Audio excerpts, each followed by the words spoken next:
बिस्मिल्लाहिर्रहमानिर्रहीम, अस्सलाम वालेकुम। Welcome to cooking talk Urdu. मेरी आज की रेसिपी है भरे हुए टिंडे। चलिए इनको तैयार करते हैं।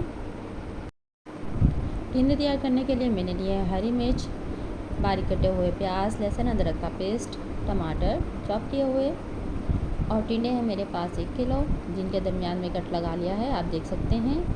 अब ये सारे मसाले हम मिक्स कर लेंगे। ये लीजिए मसाले मिक्स हो गए हैं और ये हम टिंडों में भर लेंगे जहाँ हमने कट लगाया है।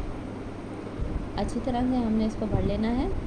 ये लीजिए, ये टिंडे तैयार हो गए हैं। अब हम थोड़ा ऑयल गरम करेंगे और टिंडे इसमें फ्राई करेंगे। ये लीजिए, टिंडे भी फ्राई हो गए हैं। अब प्याज नरम कर लेंगे और साथ ही इसमें शामिल करेंगे टमाटर, लहसुन अदरक का पेस्ट, हरी मिर्च।